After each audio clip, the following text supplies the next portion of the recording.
Graves will like pour some moonshine into his hot chocolate.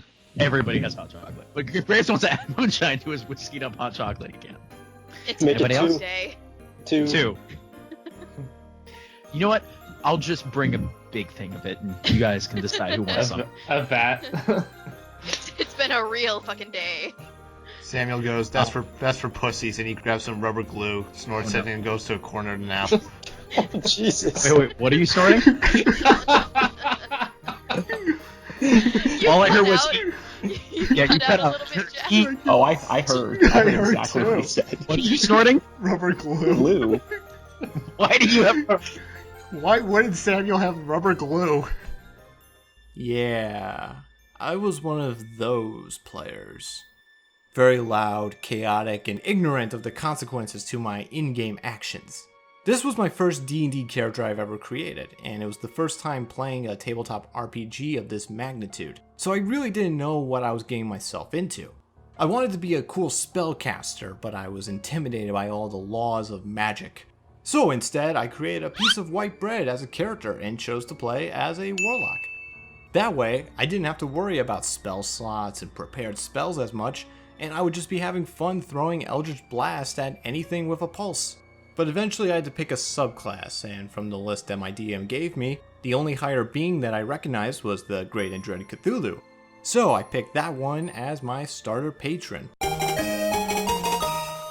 At the time, which was back in the peaceful era of 2015, it seemed like a fun idea, given that the only thing I knew about Cthulhu was from pulp culture media and numerous song parodies from YouTube. And thus, Samuel Rickens, the human goo warlock, was born. And just like most new players that start playing D&D, he became a chaotic asshat. Sam, do you want to open your present? Yes, Samuel would love to open his present.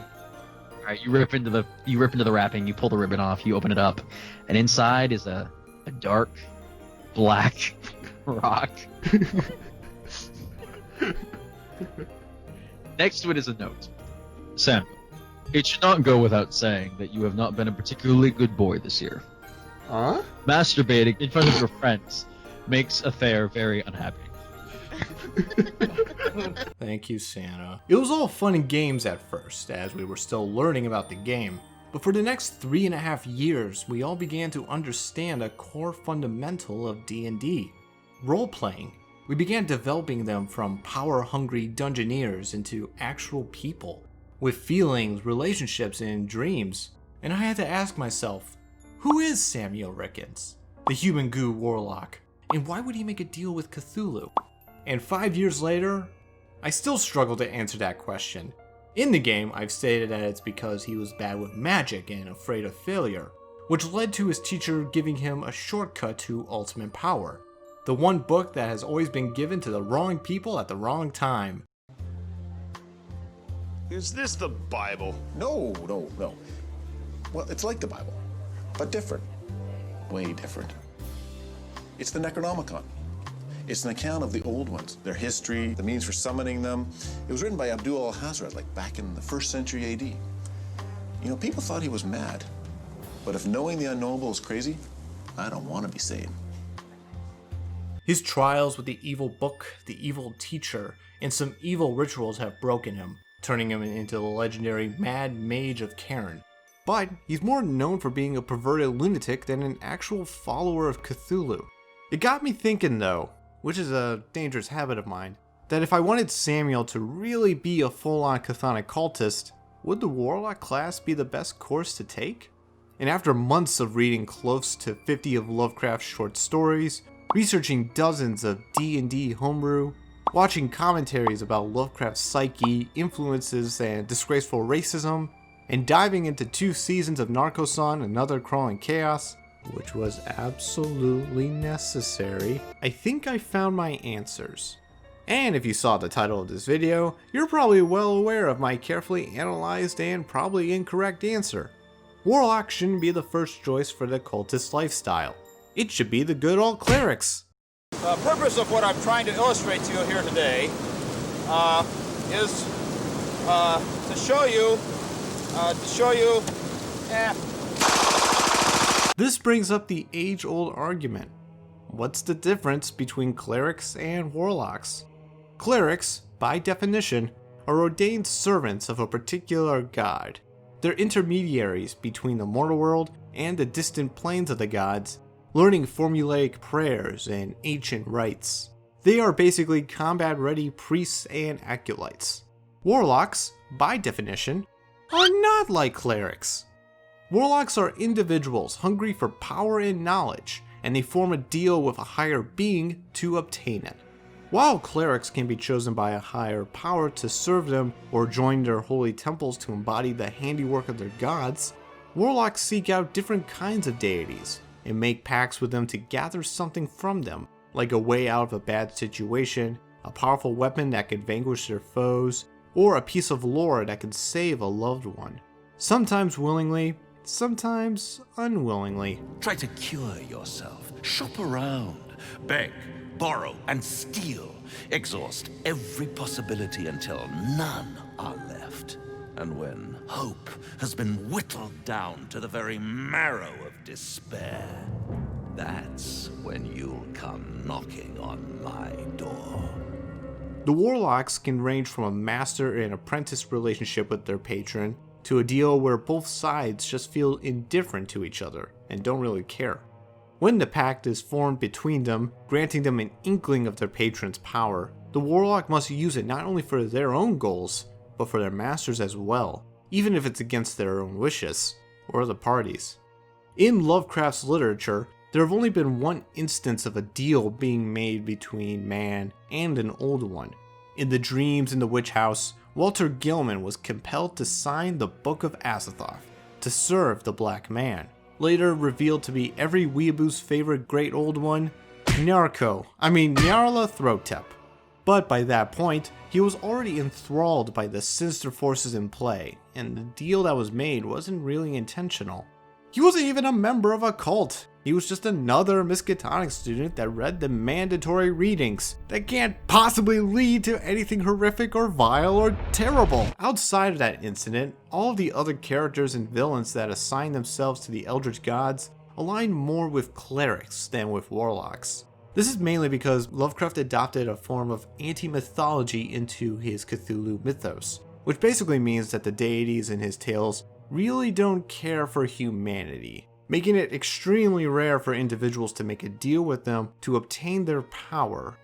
Even though the gods in that universe care very little for humans, they still had their followers, servants and priests that worshiped them, prayed to them, and performed rituals to demonstrate their devotion to them. They, along with Lovecraft's devoted followers and readers, were enthralled by the forbidden knowledge and unexplainable appearances and abilities. The best example of these types of followers comes from Lovecraft's most popular story, The Call of Cthulhu. In Call of Cthulhu, Detective LaGrasse journeyed to the swamps of New Orleans to investigate the missing women and children in the region. The trail ended with the discovery of a cult deep in the woods, who projected insane shouts, harrowing screams, and soul-chilling chants. The cult's goal was simple, for they waited all of their lives in the dark, performing terrifying rituals, until the great Cthulhu awakened, to claim what was originally his. They worshipped, so they said, the great old ones, who lived ages before there were any men, and who came to the young world out of the sky. Those old ones were gone now, inside the earth and under the sea, but their dead bodies had told their secrets in dreams to the first men, who formed a cult which had never died. This was that cult, and the prisoners said it had always existed, and always would exist, hidden in distant wastes and dark places all over the world, until the time when the great priest Cthulhu, from his dark house in the mighty city of R'lyeh under the waters, should rise and bring the earth again beneath his sway. Someday he would call, when the stars were ready, and the secret cult would always be waiting to liberate him. Wait, Cthulhu's a priest? It's time to confess your sins. Unburden yourself and be absolved. Is that a glory hole? Yes, it is, my son. But it'll cost you a whole sixer if you want to unburden yourself in that way. That being said, I'm open to it. Well, with Cthulhu revealing himself like that, and that the title of the one knowledgeable in deep speech in Call of Cthulhu was called the Wizard Priest, it only seems natural that the Cleric class is the best option for the Eldritch Worshipper style.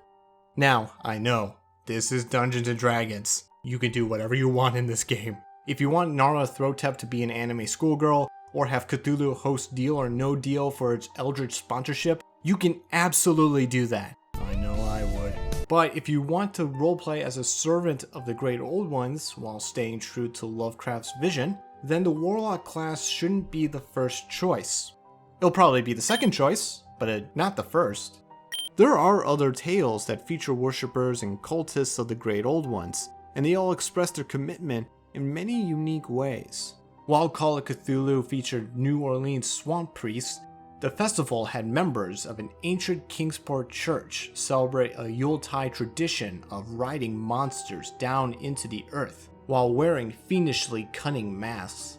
In the Cats of Ulthar, after a band of traveling discovered that their kitten had went missing in the town of Ulthar, and learning that there's an old couple in the town whose favorite hobby is killing cats, they prayed in a tongue that no villager can understand, conjuring odd shapes of clouds in the sky. Later that night, the Jays left Ulthar, and all of the cats in the town had vanished with them, charming them to take revenge against the old couple for their pussy slaying. I forgot I wrote that. I won't spoil what happened next, but I just want to say that it's cool that Lovecraft wrote a cat-themed horror story. That's pretty cool. I wonder if he was a cat person back in the day. So, since there are many kinds of worshippers, and that this is the last Cthulhuween episode, let's not just do 1, let's not do 2, but let's do 3 Goo Cleric subclasses. We got the Far Domain by Reddit user The Arena Guy, the Eldritch Domain by SJFzone from D&D Beyond, and the Madness Domain from Reddit user marblewight. Each of these share the same premise, to worship the greatest of the old ones, and to wield their power for their unholy missions, but they achieve that through different methods and practices. First up is the Far Domain from the Arena Guy, who's the same reanimator behind the Eldritch lore arcane tradition for the wizard. Let's see what new experiment the good old doctor has concocted for us this time. I can milk you. At level 1, you'll start off with some expended spells. Your spell selection in this domain includes Arms of Hadar, Crown of Madness, Enemies Abound, Confusion, and Innervation. Also at the starting line, you'll gain 2 features. With Aberrant Understanding, you'll gain proficiency in Deep Speech, and you'll gain 2 cantrips for your Cleric spell list, Eldritch Blast and Minor Illusion, and you'll get to choose to learn one of them at level 1. The second feature at level 1 is your Phase Step. With this, you can now move through creatures as you shift between realms. Moving through creature spaces counts as difficult terrain, so if the creature is a medium-sized creature, it would take 10 feet of your movement to go through them. If you move through a creature this way, and the creature isn't an aberration, you can use your bonus action to pierce the creature's mind as you phase through it. The creature must make a wisdom saving throw, and if it fails, it must take 2d8 psychic damage. However, regardless if the creature saves or fails, the creature cannot retaliate against you, and it cannot make any opportunity attacks against you as you slip away. You can only perform this bonus action a number of times equal to your wisdom modifier, as it was clarified by the Arena Guide that only the bonus action function of the ability has limited uses, so you can still shift through other creature spaces as many times as you want. I would recommend the mobile feat for this feature, as it would make it easier for you to move through multiple creature spaces in one go. Then you'll get your first channel divinity, Far Rift. As an action, you can create a rift that's between your plane and the Far Realm. The rift takes up a 10-foot cube, with a 5-foot radius sphere as its center, and long, slithery tendrils lashing out from it. Once the rift has been opened, you can choose a number of creatures equal to your wisdom modifier to roll a dexterity saving throw. The creatures must be within 30 feet of the rift, and if they fail, the creatures are pulled 20 feet toward the rift. Creatures that are pulled into the rift space must take psychic damage equal to 2d8 plus your cleric level. After that, the rift will close, leaving your targets damaged and close together, just in case another party member wants to follow that up with a big AoE spell. At level 6, you'll gain another Channel Divinity option, called Bend Space.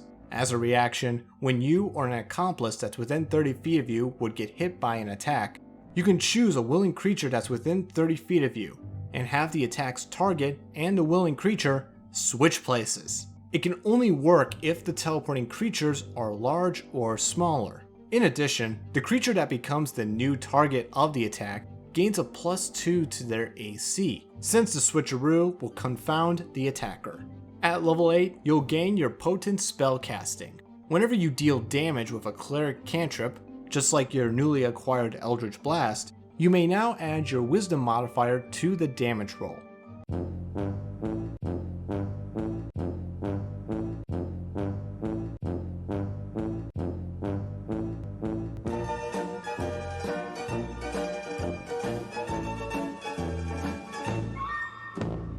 For the final feature, you can impart Madness. When you deal damage to a creature with your Phase Step or Far Rift features, you can roll a d10 and bestow a Madness effect onto the creature for 1 minute.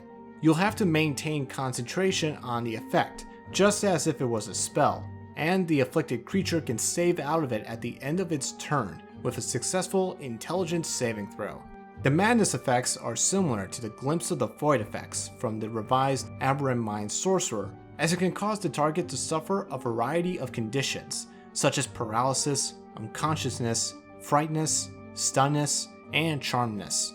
There are some unique symptoms here as well, like incapacitation due to laughter or hunger, and incoherent babbling, which can prevent the target from performing verbal component spells. The Far Domain is quite different from the Arena Guy's other Eldritch creations. While the Eldritch Lore Wizard provided plenty of bonuses to saving throws, the Far Domain provides plenty of ways of damaging and dismantling your foes with your Channel Divinities and Impart Madness. I like how all the features here benefit each other, and they all fit the Eldritch theme very well. There are little nitpicks here and there, like some clarification with Impart Madness and if you can concentrate on that while concentrating on another spell, and some rewording on Phase Step and its bonus action uses. Overall, the Arena Guy succeeded at bringing another fun Eldritch subclass to life, just like the Reanimator did with that cat. Next up is the Eldritch Domain by SJFzone from D&D Beyond. These clerics, while they're still worshipping the Great Old Ones, use their newfound talents to influence their followers and victims through the power of dreams. Dreams have been a staple in some of Lovecraft's work, as stories like Beyond the Wall of Sleep, Polaris, and Salafas feature characters that would go to sleep and travel to the visually stunning and frightening dreamlands. It became a living, breathing alternate dimension of Lovecraft's design, and it was used to tell extravagant journeys and lessons on the importance of dreams. There are not many persons who know what wonders are open to them in the stories and visions of their youth. For when as children we listen and dream, we think but half-formed thoughts, and when as men we try to remember, we are dulled and prosaic with the poison of life. But some of us awake in the night with strange phantasms of enchanted hills and gardens, of fountains that sing in the sun, of golden cliffs overhanging murmuring seas, of plains that stretch down to sleeping cities of bronze and stone, and of shadowy companies of heroes that ride caparisoned white horses along the edges of thick forests. And then we know that we have looked back through the ivory gates into that world of wonder which was ours before we were wise and unhappy. As per usual, you'll gain some expended spells, like Sleep, Detect Thoughts, Clairvoyance, Dominate Beast, and Dominate Person.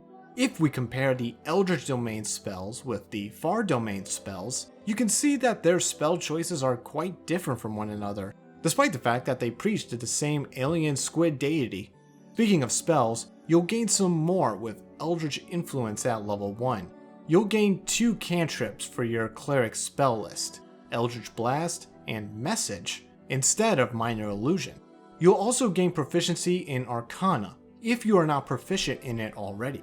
Then you'll gain the unique Channel Divinity option, Dreaming Inquiry. When a creature is sleeping or unconscious, you can use your Channel Divinity to go unconscious and delve into their sleeping mind, just like in Inception or Rick and Morty. While inside their subconscious, you can perform 10 actions to give commands, ask questions to gather information, or use them to alter the dream to make the creature feel more comfortable, or twist their world into a terrifying nightmare. When the creature wakes up, which can happen after your interference or during your 10 actions, and if the creature begins to suspect your dream interference and influence, they can make a wisdom saving throw. And on a fail, the creature will follow the belief or command that you gave them in their dream. If they wake up suddenly, you'll wake up as well, but you'll lose a number of actions equal to your unused actions in the dream. So don't do this during a combat encounter. That's a bad idea. It's a really fun ability for both the players and the DM. It's a creative way to charm or interrogate an NPC for assistance or information. And the DM can utilize this as a way to deliver exposition, character development, or secrets in a visually trippy way. And you can see what your target really dreams about at night. What dreams will await them in the land of Nod? Carol wants to dream of bullfrogs and hairbows. And Chimbo wants to fight and kill the Easter Bunny. Sleep well, orphan children. I hope your dreams come true. At level 6, you'll gain your other Channel Divinity option, Unfathomable Presence. As an action, you can select a number of creatures equal to your Wisdom modifier that you can see, and have them roll a Charisma saving throw. On a fail, the creatures can either be frightened or charmed, your choice. Their newly acquired conditions will last for 1 minute, but they can repeat the saving throw at the end of their turns in an attempt to remove it.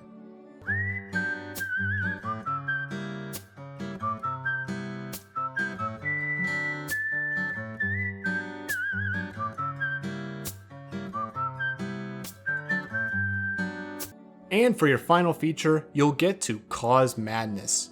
Once per rest, you can use your action to force a creature to make a Wisdom saving throw, and on a fail, they'll become inflicted with a random short-term madness effect. Oh god damn it! Some of the short-term madness effects are similar to the Far Domain's Impart Madness effects, as they can cause paralysis, unconsciousness, frightness, stunness, and incapacitation due to hunger and laughter, and they'll last a number of minutes equal to a 1d10 roll.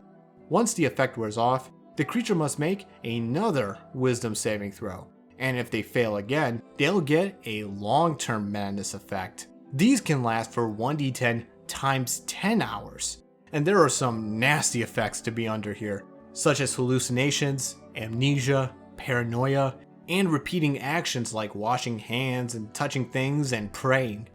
Once those effects wear off, the nightmare isn't over yet, as the creature must make another Wisdom saving throw, and they're gonna want to save out of it, because if they don't, they'll be subjugated to an indefinite madness effect. Instead of adopting a condition or strange effect, they'll gain a new character flaw that will last until it is magically cured. These can totally change how a character or NPC is operated and interacted with. They can become alcoholics, selfish treasure hoarders, narcissistic, or they just want to straight up kill people. Now, if you want to remove any of these effects, which can be found on page 259 of the Dungeon Master's Guide, there are certain spells that can help you with that. Calm Emotions can temporarily suppress the effects. Lesser Restoration can be used to remove short and long-term effects. And if you want to cure indefinite effects, you're going to need a Greater Restoration spell, or something even stronger than that, because some of these will need a miracle to get rid of. Overall, the Eldritch domain has a variety of debuff features, but they're very similar to ones seen in other Lovecraftian subclasses. The highlight feature is Dreaming Inquiry, and I kinda wish that the other features played off of that and the allure of dreams more, which was a big theme in Lovecraft's Dreamland stories. The only other subclass that incorporates dreams is the Druid's Circle of Dreams, but even that doesn't have the awesome dream interception that the Eldritch domain has. Personally, if this gets updated to feature more Eldritch dream-like abilities, then this domain would be excellent to revisit. Using the Dreamlands in D&D would be really cool to see. You could travel to unbelievably beautiful locations and encounter as many descendants like Gugs, Zogs, Moonbeast, and Cats! The final order of the Old Ones is the Madness Domain by Reddit user marblewight. While the Far and Eldritch domains endangered your foes with conjurations and mental inflictions, the Madness Domain utilizes their one missing element, the one that has been in all Cthulhuween subclasses thus far. Creepy transformations, self-mutilations, and of course... Where's my... Just like the other domains, you'll gain some expended spells, like Dissonant Whispers, Phantasmal Force, Hunger of Hadar, and Contact Other Plane. Here's all three domains' expended spell lists side by side, and you can see that this spell list is quite similar to the Far domain spell list. Also, like the other domains, you'll gain a new cantrip at level 1, with the Maddening Whispers feature. Unlike the previous domains, however, you won't gain the Eldritch Blast cantrip. Instead, you'll gain the Message cantrip, which allows you to point at a creature within 120 feet of you and whisper a message that only the creature can hear. However, this isn't any ordinary message, as the Old Ones have empowered this cantrip to be used against your enemies. If you cast Message at a creature, you can whisper to its sweet Eldritch nothings and make it roll an intelligence saving throw. On a fail, the creature will take 1d6 psychic damage. The damage will scale up as you level up, going to 2d6 at level 5, 3d6 at level 11, and 4d6 at level 17. It's not as strong as Eldritch Blast, but it's cool to see a reflavored cantrip like Message and have it become a potential weapon, letting you defeat your foes with your favorite one-liners. In addition, you'll also gain an Ascended Shape at level 1. As a bonus action, you'll transform one of your arms into the almighty Until the end of your turn, you can use your new arm like normal, except that it has a reach of 15 feet and cannot be used to wield weapons or shields. You can get creative with this, such as using it to cast a touch spell from 15 feet away, like Cure Wounds and Spare the Dying, or use it to shove a distant creature. At level 2, you'll learn of this domain's only channel divinity option, Synaptic Overload. As an action, you'll hold your unholy symbol to all creatures within 10 feet of you, and have them roll an intelligence saving throw. On a fail, they'll become incapacitated until the end of their next turn. It's similar to the Eldritch Domain's Channel Divinity option, Unfathomable Presence, except that this depends on an intelligence saving throw instead of a charisma saving throw. It applies a different condition to the failures, and it has a shorter range. But at level 6, Synaptic Overload will get stronger, with the Hysteria feature. With it, when a creature fails their saving throw against your Channel Divinity, they'll also become frightened until the end of your next turn. This will also apply to any cleric spell of first level or higher, so it can't work with your new Message cantrip, but it can be applied to some spells like Bestow Curse, Insect Plague, and even Scrying.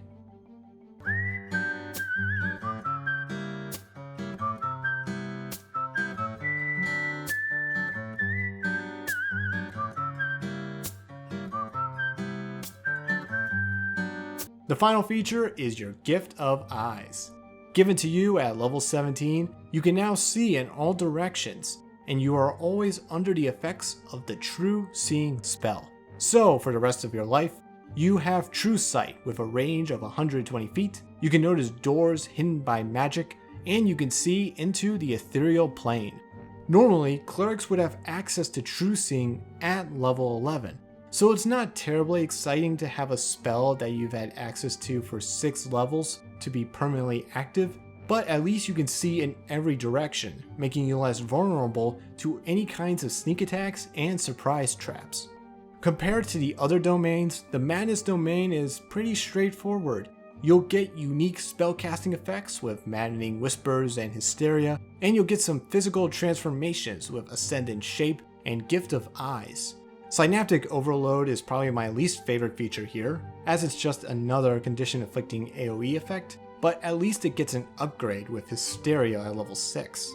Other than Gift of Eyes being an okay capstone feature, this domain works really well, especially if you want to become a spellcasting Eldritch Cleric. It might need some tinkering here and there, but it is a workable option. The deep ones waging now, swimming in the sea. Their numbers they will grow, swimming safe and free. He's not dead but dreams until that fateful day.